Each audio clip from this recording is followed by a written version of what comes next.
आज एक साथ 3 अलग अलग परीक्षाओं आयोजन कराયું છે। विविध स्पर्धात्मक परीक्षाओं आयोजन है, જેમાં नीट, टेट और जीपीएससी परीक्षाओं आयोजन कराયું છે। राज्य परीक्षा बोर्ड द्वारा शिक्षक अभिरुचि कसोटी एटले के टेटનું आयोजन कराયું છે। नीट परीक्षा बपोरे 12 થી સાંજે 5 વાગ્યા સુધી છે। जीपीएससी परीक्षा सवारे 11 થી बपोरे 1 વાગ્યા સુધી રહેશે। शिक्षक अभिरुचि कसोटी बपोरे 3 થી સાંજના 6 વાગ્યા સુધી લેવામાં આવશે। परीक्षा केन्द्रों आसपास कड़क सुरक्षा और बंदोबस्त गोठवायो। गर्मी वच्चे परीक्षा केन्द्रों पर खास व्यवस्थाओं कराई है।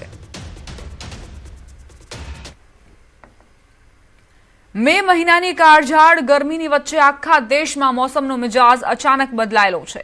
ચોમાસાની વિધિવત શરૂઆત થાય તે પહેલા જ જાણે વાદળો અધીરા બન્યા હોય તેમ દેશના અનેક રાજ્યોમાં તોફાની વરસાદી માહોલ છે।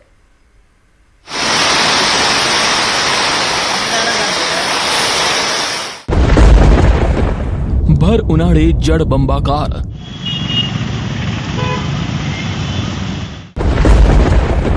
देश में बदलायो मौसमनो मिजाज।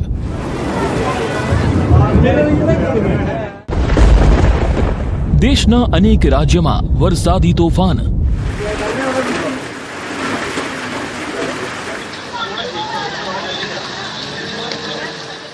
देश में मौसमनो मिजाज कई आ रीते रंग में आवी गयो छे। ચોમાસાનો શુભારંભ થાય એ પહેલા જ વાદળ જાણે કે અધીરા બની ગયા છે। દેશના અનેક રાજ્યોમાં છેલ્લા 2 દિવસથી વરસાદી માહોલ સર્જાયો છે। વરસાદી માહોલ પણ એવો જેણે ઠેક ઠેકાણે જળબંબાકારની સ્થિતિ સર્જી। આ દ્રશ્યો ઝારખંડના જમશેદપુરના છે, જ્યાં સતત ત્રીજા દિવસે મુશળધાર વરસાદ વરસ્યો, જેના કારણે રસ્તા પર પાણી ફરી વળ્યા।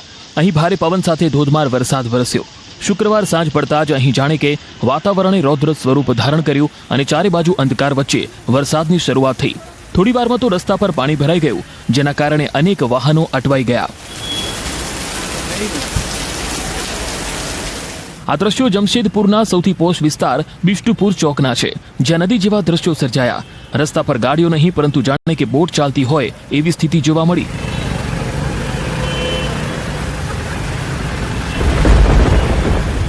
मध्यप्रदेशना छतरपुरमां कमोसमी वरसादे खेडूतो अने वेपारीओने मुश्केलीमां मूकी दीधा। અહીં માર્કેટમાં મૂકેલા ઘઉંની બોરીઓ પલળી ગઈ। દાવા પ્રમાણે ટેકાના ભાવે ખરીદવામાં આવેલો ઘઉંનો કેટલોક જથ્થો પલળી ગયો છે। આ દ્રશ્યો છત્તીસગઢના જશપુર જિલ્લાના છે। અહીં વાવાઝોડા સાથે ધોધમાર વરસાદ અને કરા પડતા જનજીવન પ્રભાવિત થયું। દ્રશ્યોમાં જોઈ શકાય છે કે રસ્તા પર બોર જેવડા કરા પડી રહ્યા છે। જોરદાર કરાના વરસાદને કારણે વાહન ચાલકો પરેશાન થયા હતા। બીજી તરફ વરસાદ અને કરાના કારણે ટામેટા, મરચા સહિતના પાકને ભારે નુકસાન થયું। અચાનક બદલાયેલા હવામાને ખેડૂતોની ચિંતામાં વધારો કર્યો।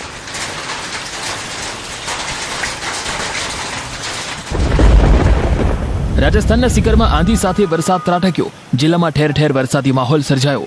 ફતેપુર, લક્ષ્મણગઢ અને આસપાસના વિસ્તારમાં ધૂળ ભરેલી આંધી બાદ વરસાદી માહોલ જામ્યો।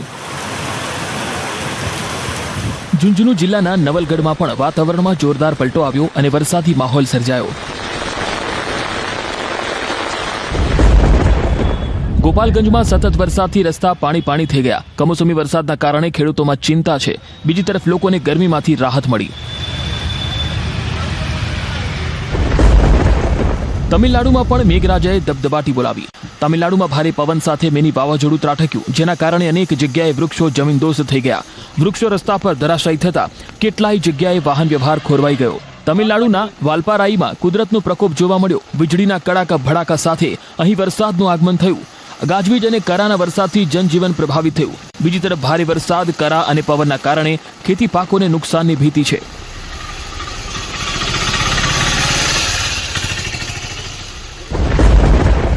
આ દ્રશ્યો તમિલનાડુના પેરામ્બલૂરના છે। એવું લાગી રહ્યું છે કે જાણે પેરામ્બલૂરમાં ચોમાસાની એન્ટ્રી થઈ ગઈ છે। પેરામ્બલૂરમાં થોડા જ કલાકમાં વરસેલા વરસાદે કેટલાય વિસ્તારોને પાણી પાણી કરી દીધા। પેરામ્બલૂર અને આસપાસના વિસ્તારોમાં ગાજવીજ સાથે વરસાદ વરસ્યો હતો, જેના કારણે નીચાણવાળા વિસ્તારોમાં પાણી વહેતા થયા હતા। અહીં પણ વરસાદી માહોલથી જનજીવન પ્રભાવિત થયું।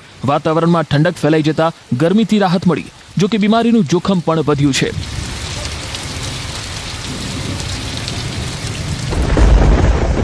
પશ્ચિમ બંગાળની રાજધાની કોલકાતામાં ગાજવીજ સાથે ધોધમાર વરસાદ તૂટી પડ્યો। કોલકાતાના અનેક વિસ્તારોમાં મેઘરાજાની સવારી આવી પહોંચી। શહેરના અનેક વિસ્તારોમાં રસ્તા પર પાણી વહેતા થયા।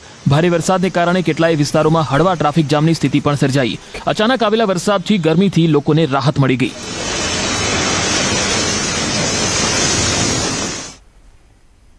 પોતાની સુરક્ષા આપણી જાતે જ નહીં કરીએ તો કોણ કરશે?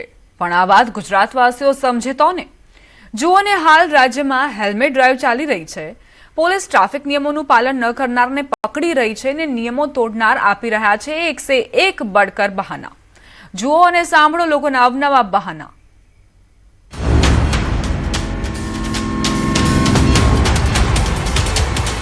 એક તો માથામાં ફોલ્લી થઈ જાય.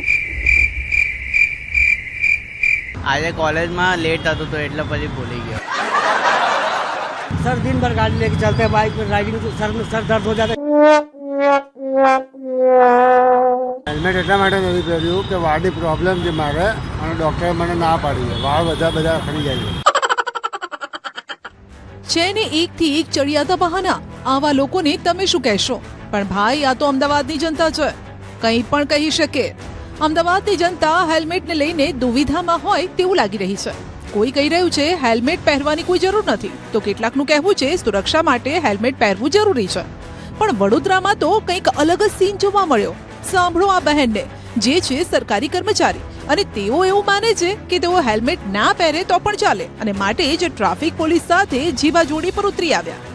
તમે કર્મચારીને હેરાન કરો છો. હવે જે કરવું એ કરો. ચાવી આપો ને. આપને જણાવી દઈએ કે હાલ રાજ્યમાં ટ્રાફિક ડ્રાઈવ શરૂ કરાઈ છે. સ્ટેટ ટ્રાફિક બ્રાન્ચ દ્વારા 1 મહિના સુધી હેલ્મેટ વગર વાહન ચલાવતા ચાલકો સામે દંડાત્મક કાર્યવાહી કરવામાં આવશે, અને જેથી લોકોએ નિયમોનું પાલન કરવું જરૂરી છે. લોકોને આ નિયમોનું ભાન થાય અને પોતાની જિંદગી પ્રત્યે સભાન થાય તે જરૂરી છે. સમગ્ર રાજ્યની અંદર સ્ટેટ ટ્રાફિક બ્રાન્ચ દ્વારા હેલ્મેટ પહેર્યા વગર વાહન ચલાવતા વાહન ચાલકો વિરુદ્ધમાં દંડાત્મક કાર્યવાહી માટેનો આદેશ કરવામાં આવ્યો છે. ખાસ કરીને મહત્વની બાબત એ છે કે 1 મેથી લઈ અને 31મી મે સુધી આ હેલ્મેટ વગરના વાહન ચાલકો સામે એક ડ્રાઈવ યોજવાનો જે પરિપત્ર છે તે જાહેર કરવામાં આવ્યો છે. તેમ છતાં કેટલાક લોકો છે હેલ્મેટ પહેર્યા વગર જોવા મળી રહ્યા છે. મોટાભાઈ, હેલ્મેટ કેમ નહીં પહેર્યું? અહીંયા સાઈડ ઉપર જ છે. નહીં, પણ હેલ્મેટ પહેરવું જરૂરી નહીં માનતા? જોઈ શકો છો આપ દ્રશ્યની અંદર અનેક લોકો છે કે જે હેલ્મેટ પહેર્યા વગર નજરે જોવા મળી રહ્યા છે.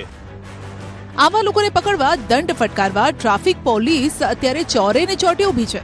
છતાં લોકો બિંદાસ રીતે નિયમોનો ઉલાળ્યો કરી રહ્યા છે. પોલીસ દ્વારા આવા લોકોના ફોટો પણ પડાય છે, સ્થળ પર દંડ ફટકારાય છે, ને છતાં લોકોને કોઈ પરવા નથી. એવું નથી કે લોકો પાસે હેલ્મેટ નથી, હેલ્મેટ છે પણ પહેરવું નથી. જુઓ આ ભાઈને, ટ્રાફિક પોલીસે ફોટો પાડ્યો તો દંડ ન ભરવો પડે માટે કેવો ટેકીમાંથી હેલ્મેટ કાઢ્યું અને પહેરી લીધું.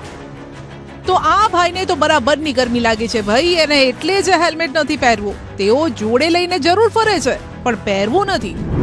અરે મોટાભાઈ, હેલ્મેટ કેમ નથી પહેર્યું?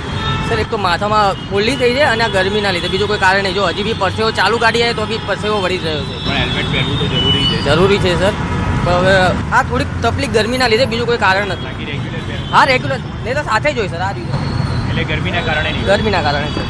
આ હેલ્મેટ અડી જો તમને જ ખ્યાલ આવશે કે કેટલી ગરમીના લીધે